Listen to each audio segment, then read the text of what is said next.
2 years ago, when the Mazda CX-50 was launched, we were told that there was going to be a hybrid model. And finally, it's here. My name is Jimmy, and I want to tell you everything you need to know about this vehicle, the Mazda CX-50 Hybrid. For 2025, Mazda has basically took the Toyota power plant from the Rav4 and just placed it underneath the CX-50. So what's the difference? What's it like? Let me tell you everything you need to know about it. In terms of exterior differences, there's definitely a few. This is the top GT model, so we do get some blacked out trim and whatnot. Of course, we do get the hybrid badging, but the most notable things is, well, the front bumper here on the bottom, that's actually elongated. Same thing with the trim here on the side and the rockers on the side here. All of that is to hide essentially the Rav4 power plant underneath. The vehicle is taller than that of the regular CX-50. It's about 53 millimeters taller, and it's actually 11 millimeters lower than that of the standard model as well. But all that difference is just hidden right here. It's barely noticeable by many, and only if you park it next to a standard CX-50 is when you see that this is actually quite a bit taller.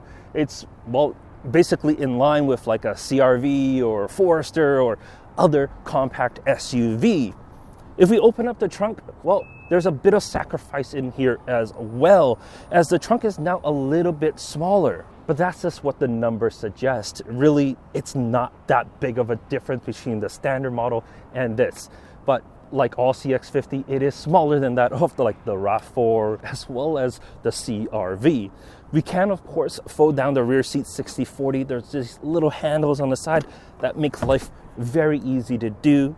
There is a little bit of underfloor stuff here as well, but mainly it's just your compact spare tire and a bunch of foam.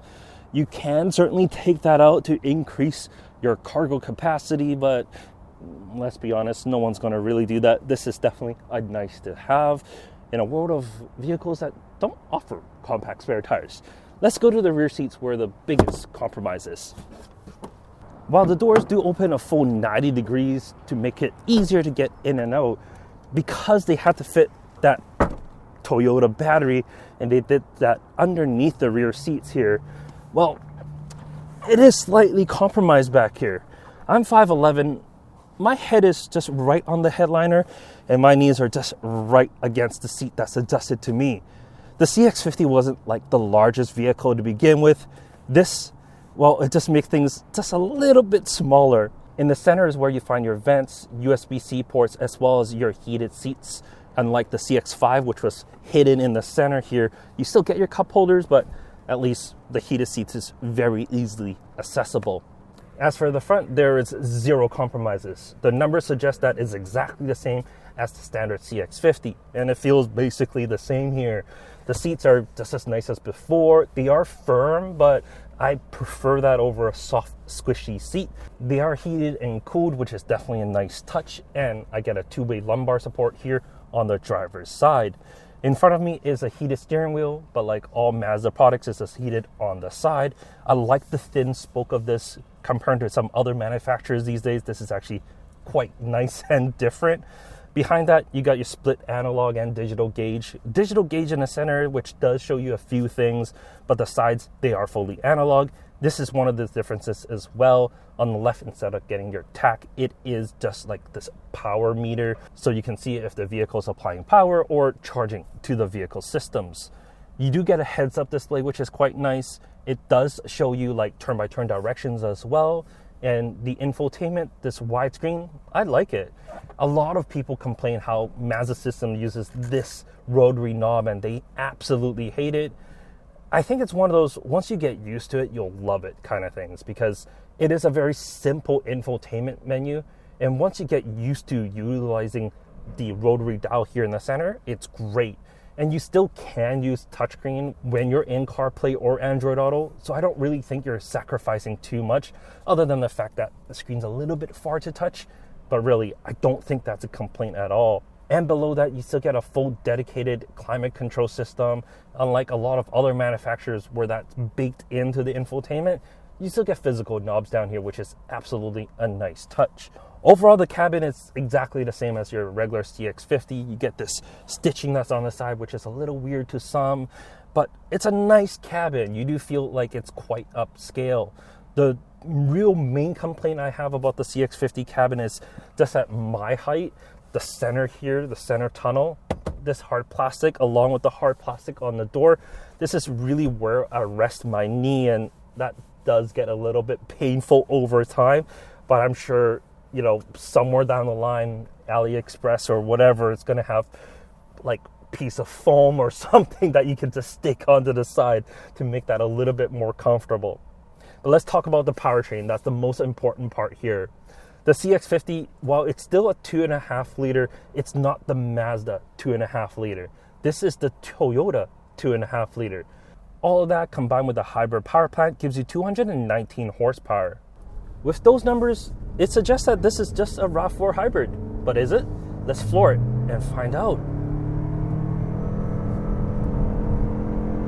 I mean, it picks up speed decently. It's still a CVT, so that's that's just a normal sound there. But it's not like it's too bad, because you're not going to be flooring it all the time. It sounds like there's a little bit more of that low-end grunt compared to a typical Toyota. So maybe like the intake system has been redesigned a little bit or recalibrated. But what I can tell you definitely has been recalibrated is the throttle pedal, because when I press it, it's more instantaneous than a typical Toyota would be.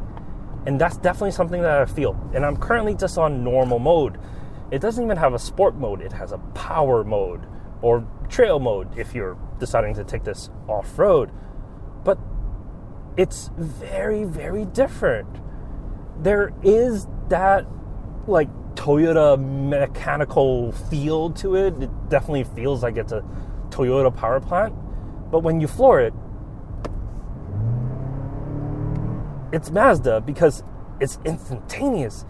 It wants you to go right away. There's no delay. That's very, very different than your typical Toyota product. And that's definitely a good thing in terms of just, well, the overall feel. But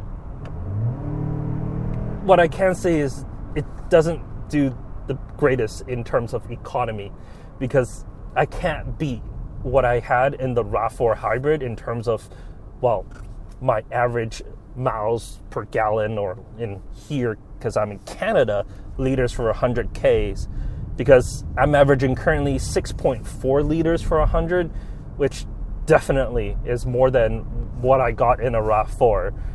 That, just because of how it makes you feel, well, you feel like a Toyota driver. You don't feel like you need to floor it. But this still feels like a Mazda. The steering, it feels like a Mazda. It's very direct. On center, it definitely is a little bit more numb than before, and they did that for a reason. However, well, once you get it into a turn, it does weight up. It does feel like a Mazda product. But it also confuses you, because the sound that you hear and the throttle application and how you're, well, accelerating doesn't really translate to full Mazda. So it's kind of like this mix in between. So it's definitely kind of weird. Suspension, though, it's 100% Mazda. Even though this weighs a little bit more than the standard CX-50, well, they did have to tune the suspension so that it still feels like a Mazda, and it does, because on bumpier roads at low speeds, yeah, you definitely feel that sportiness to it.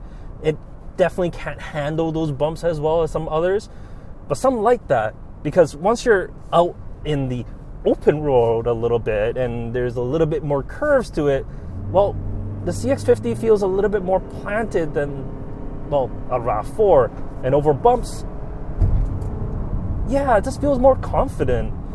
Now, let's be honest, no one's going to be really driving a CX-50 that quickly, especially a hybrid. So does it really matter? Probably not. But I can at least say that this feels like a Mazda when you drive it, which is definitely a good thing. They didn't just slap in the Toyota power plant and called it a day. They put some effort into it, which is definitely a nice touch. But all of this does cost a pretty penny because as spec'd here, this is a $50,000 CX-50, and that's a little bit pricey, let's be honest. It's not the cheapest thing in the world. Yes, that's 50,000 Canadian or about 40,000 US for the top GT trim that I have here. You can save about 5,000 or so if you go with like the base GSL, so you don't get, well, as many luxuries as I have here, like the Bose audio systems and all that stuff, but you still get the power plant. There's no getting away from the CVT. It's a CVT, that's for sure. But I think it's a good compromise. This is a very good product. I feel like how Mazda and Toyota collaborated on this, or really Toyota saying, hey, here's my engine and power plant. You want it? Here's the price. And Mazda said, you know what? That's cheaper than if we were to create one ourselves. And that's basically what happened. They made this collaboration just work really, really well. If you're driving around like normally, you're not going to hear that CVT whine. You're just going to get the very direct feedback from the wheel, which is definitely a good thing. There are compromises to the CX-50 as a whole. It's smaller in the back than your Rav4 Hybrid would be. So you do have to think about that. And you're definitely not going to get as good, though, fuel consumption as a Rav4 neither. But there are nice things about it. Like, you're not going to get this kind of quality interior materials in a Rav4. I mean, yeah, there's a brand new one just right on the horizon, but as of now, the 2025 model, definitely nowhere near as nice as this. This stitching that's on here, the seats, how comfortable it feels, how upscale this interior is comparing to the Rav4. Yeah, for some people, I think that itself is worth it to step up into this and not into like the Lexus NX, because you're paying a lot more money for that. This is just in between that. And I think that's a good compromise. In any case, let me know what your thoughts are on the CX-50 Hybrid. Is this the one to get? If you're looking for like the base model CX-50, I think this one is the one to get. It doesn't tow as much, it's like 500 pounds less, but let's be honest, that's not that big of a deal. If you really wanted to tow, you're going to get something bigger anyways. Or get the CX-50 Turbo, that can tow more as well. But if you're getting the base CX-50, step up a little bit, get this, I think it's worth it. Or just get the Turbo, because that, with the power, that's also really nice. In any case, I think that's really it. Take care. Thank you so much for watching, and I'll catch you next time.